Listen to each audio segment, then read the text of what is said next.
Hello, everybody. Welcome to the Ultimate Scouting Show. Thank you guys for joining me. Today we have our Week 9 power rankings following Week 8 of NFL action. Some crazy games. Let's get right into things. At number 32, we have the Houston Texans remaining in this spot. They lose to the Malik Willis-led Tennessee Titans. They just didn't look very good in this game. Once again, offensively, they couldn't get much going at all.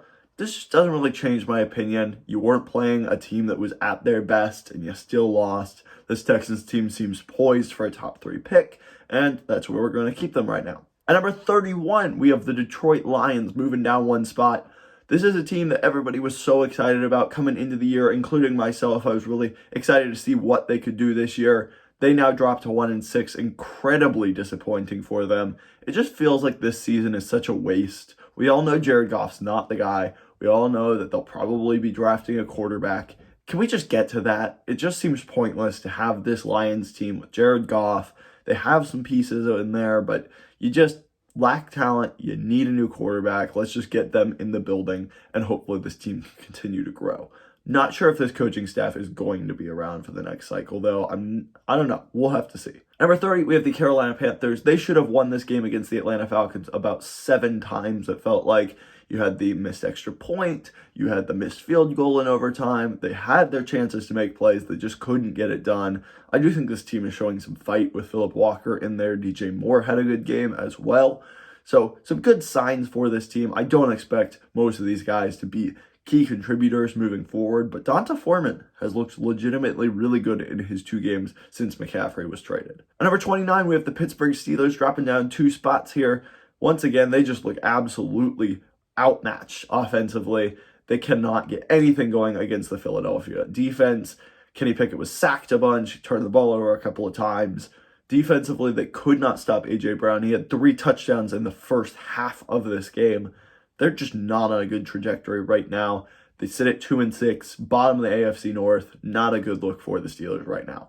At number 28, we have the Jacksonville Jaguars dropping down 7 spots here, and this is kind of the final nail in the coffin. You lose to the other 2-5 team that's struggling, the Denver Broncos, in London. You just can't get it done. Lawrence has now thrown the most red zone interceptions of any quarterback since being drafted.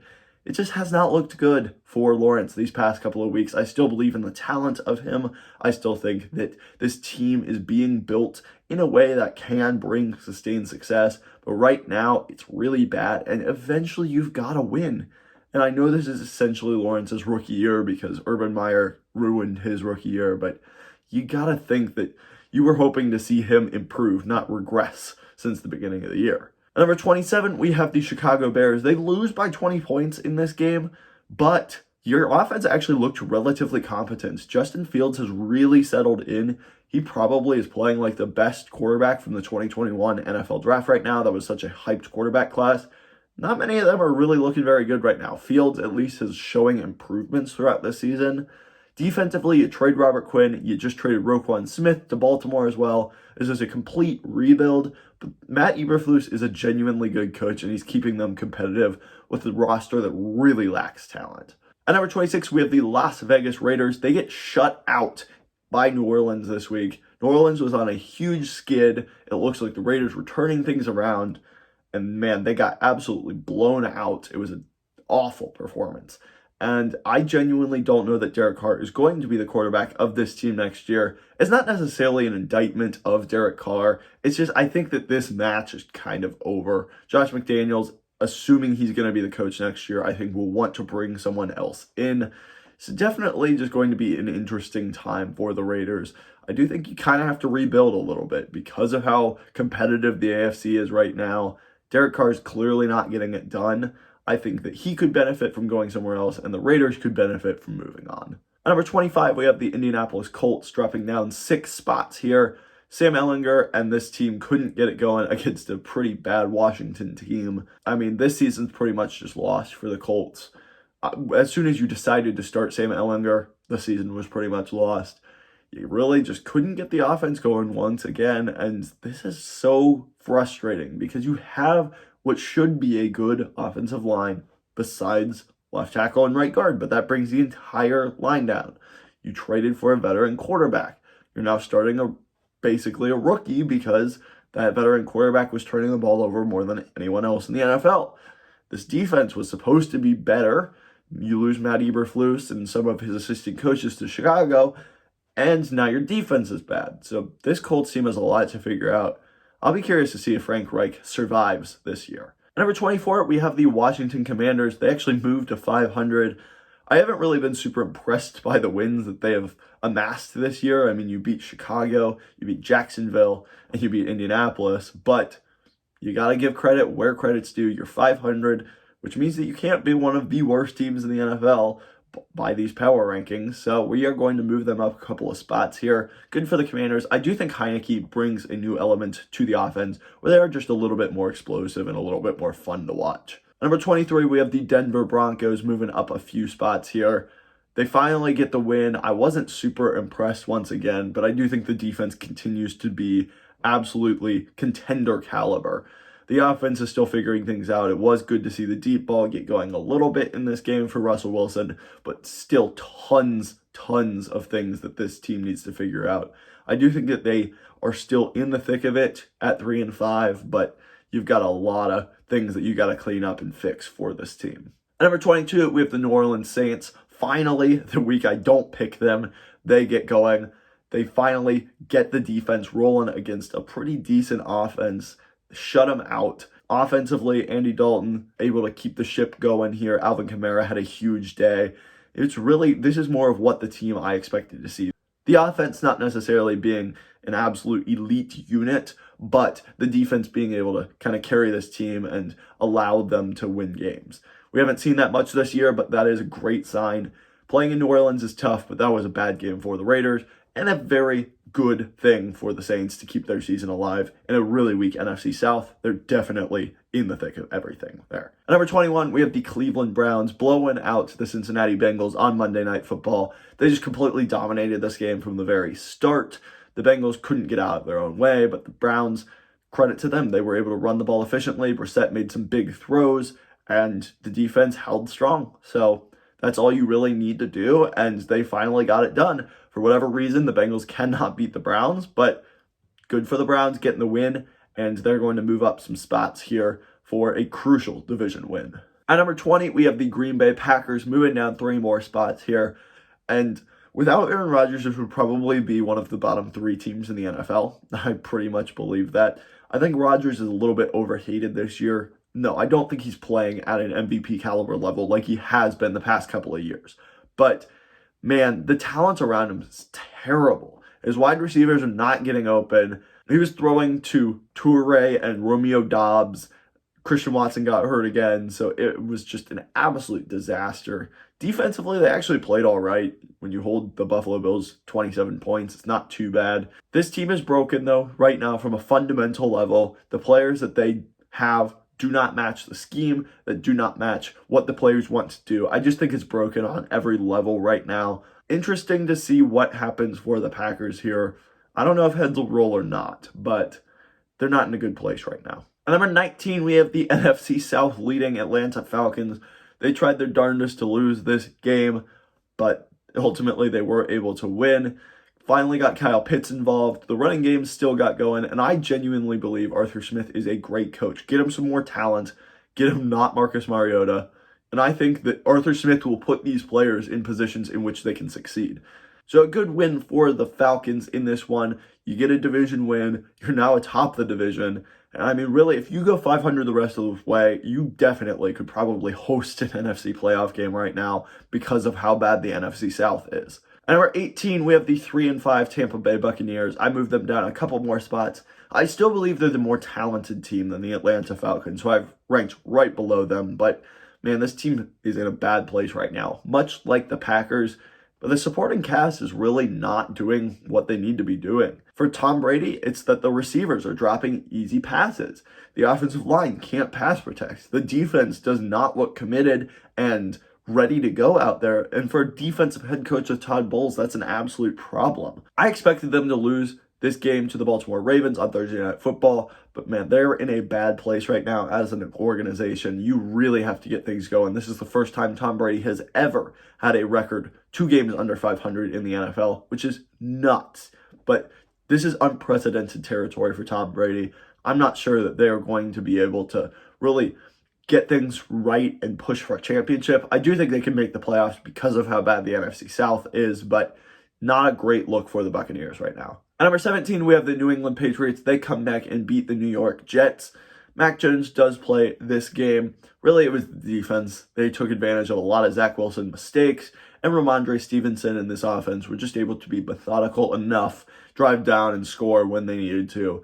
It wasn't a pretty win by any means for the Patriots, but it was definitely a really important win for this team. They are able to move back to 500, keep them within striking distance of the rest of this AFC East, which is really cooking with gas right now. So a good win for the Patriots in this one. At number 16, we have the Arizona Cardinals. They actually lose this week, but they are moving up 2 spots here. I thought that they played pretty darn good in this game.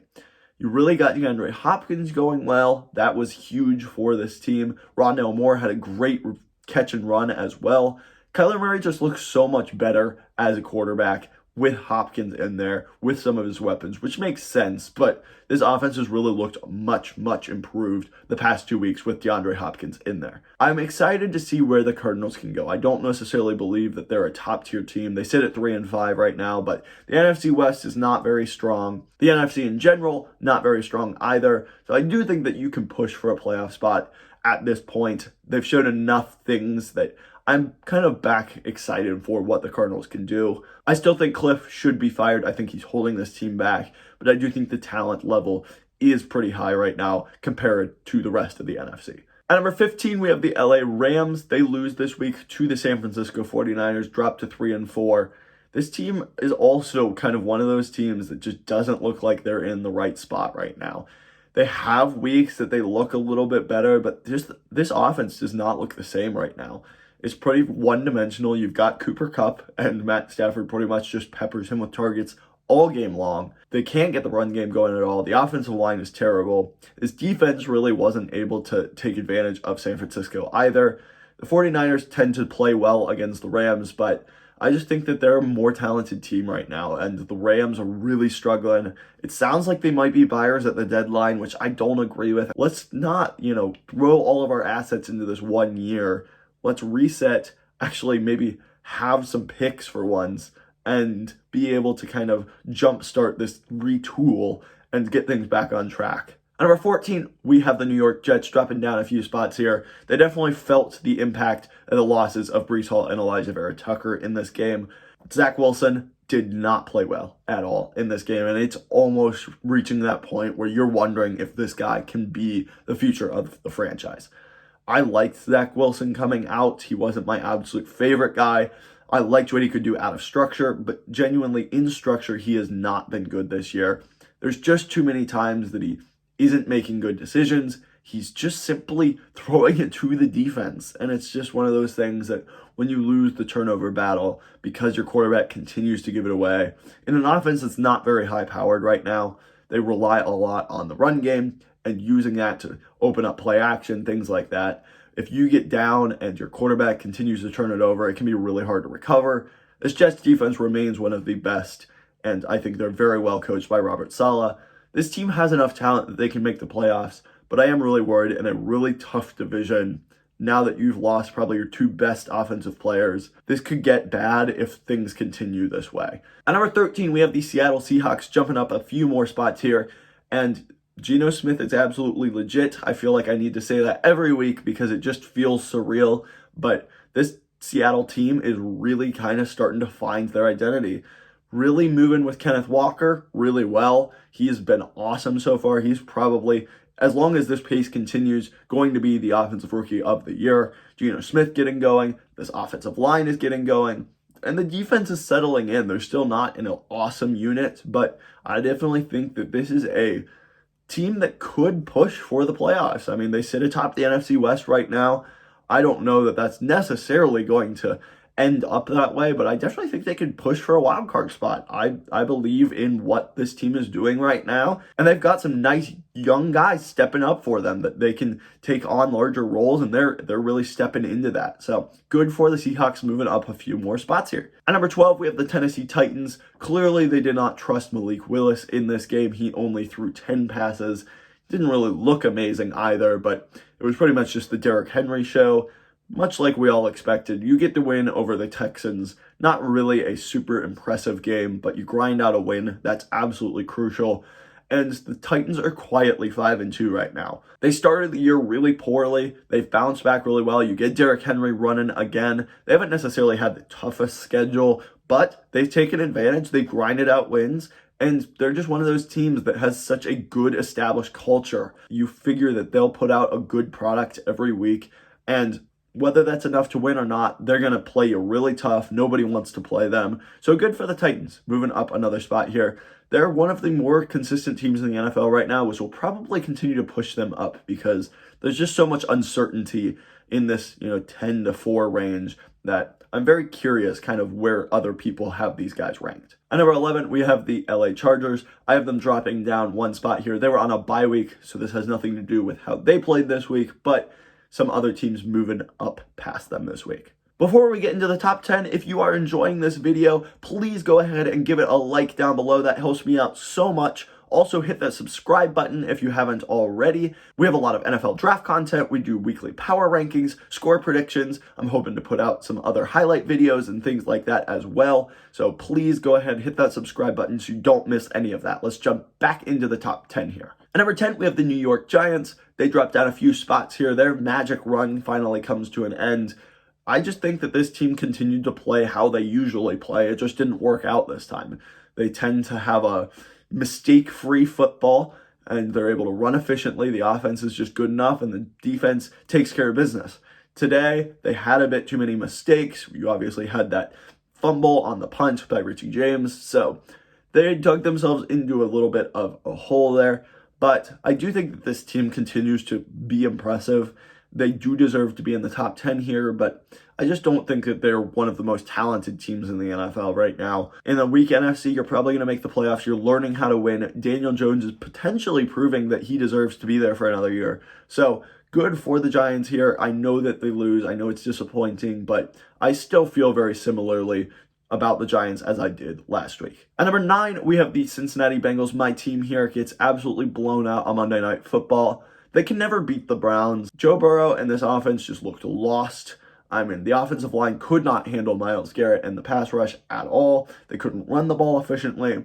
On defense, I mean, they were so injured that things were just a disaster. They couldn't stop the run. They had Dax Hill, who is a safety, have to play outside corner for them because they had absolutely no one else. Trey Flowers got hurt. Chidobe Awuzie probably tore his ACL, which is just another massive loss for the team.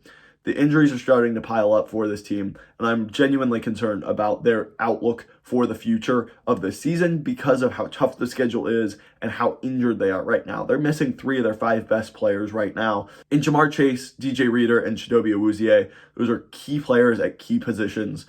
It's pretty much as bad as it could get without Joe Burrow getting hurt. So I still think that this team is much better than what they showed on Monday night, but this is not a good place to be in right now for the Cincinnati Bengals. They have got to win the next couple of games because you've got Buffalo, Kansas City, Baltimore towards the end of the season, and Cleveland again with Deshaun Watson.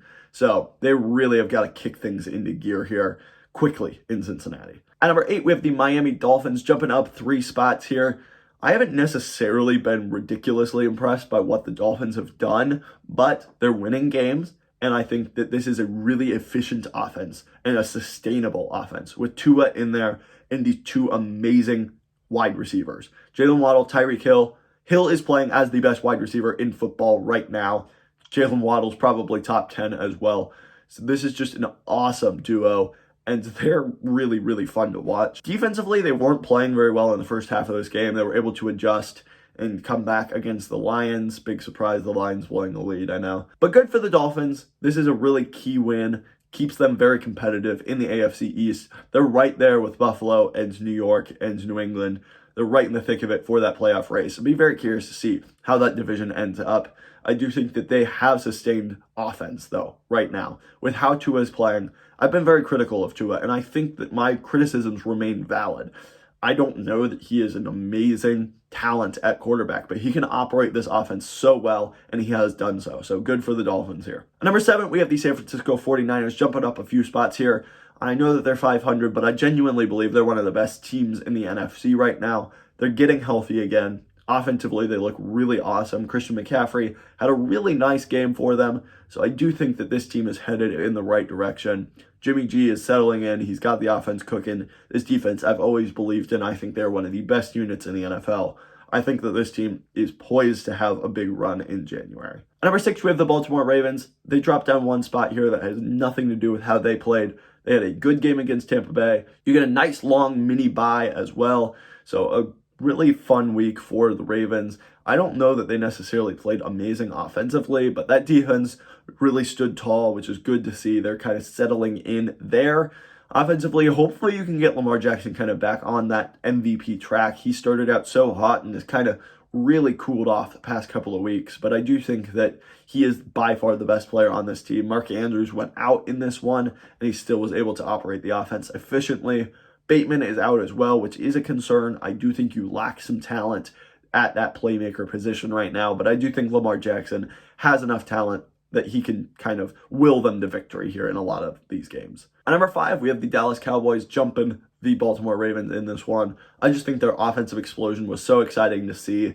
I mean, putting up 49 points, I know it was against the Bears defense. They've kind of been gutted, but I do think that that's really important. Tony Pollard got going. He needs to be the lead back in Dallas. I've been saying that for a long time. He's just way more explosive. He brings so much more juice to this offense.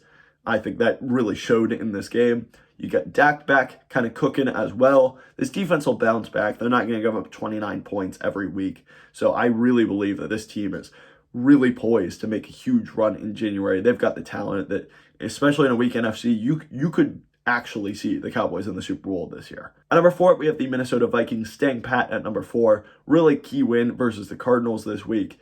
You kind of almost blew it to them. You let them back into the game, and then they were able to clamp down, really kind of figure things out and win this one. I really think that this is a very well-coached team by Kevin O'Connell. He's done a great job so far. They're absolutely already pulling away from the rest of the NFC North, which is a really bad division besides the Vikings right now. So I think you are pretty much going to win this division as long as you don't have an epic collapse. So you just now, at this point, have got to get into January healthy and continuing to play good football. I think this team is in a good position to do so. At number 3, we have the Kansas City Chiefs. They were on a bye week this week. Nothing really new to report there. At number 2, we have the Philadelphia Eagles. They absolutely decimated the Pittsburgh Steelers. They remain in this spot. However, I just think that this offense proves, once again, I've said this every week, they can win in so many different ways. This time it was the A.J. Brown show. Usually they can run the ball really efficiently. Other times it can be Jalen Hurts' legs. It doesn't matter. They can win any way that they need to win. This defense absolutely stepped up as well. They dominated the Steelers. Absolutely nothing else to be said there. One more week of this kind of dominance, I may have to bump them up to number 1 just because they're undefeated. And at some point, no losses is no losses. They're the only undefeated team in the NFL. I really like what the Eagles are doing right now. At number 1, we have the Buffalo Bills continuing to stay in the spot. This wasn't their best performance, but you still win by 10 points versus the Packers. Offensively, Josh Allen had a few uncharacteristic mistakes, but I really am not worried. I think this team is the most talented in the NFL. They're so much fun to watch. Not really a whole lot new to say with them. I think that the Diggs-Allen connection is the best in the NFL right now. So good for the Bills getting the win here, remaining at number 1 in my power rankings. And that'll do it for my Week 9 power rankings. Thank you guys so much for watching. If you liked this video, please give it a thumbs up and subscribe down below. That helps me out so much. Leave a comment. Did I put any team too high? Did I put any team too low? Let me know down below. Thank you guys so much for watching. Have a great rest of your day. Bye.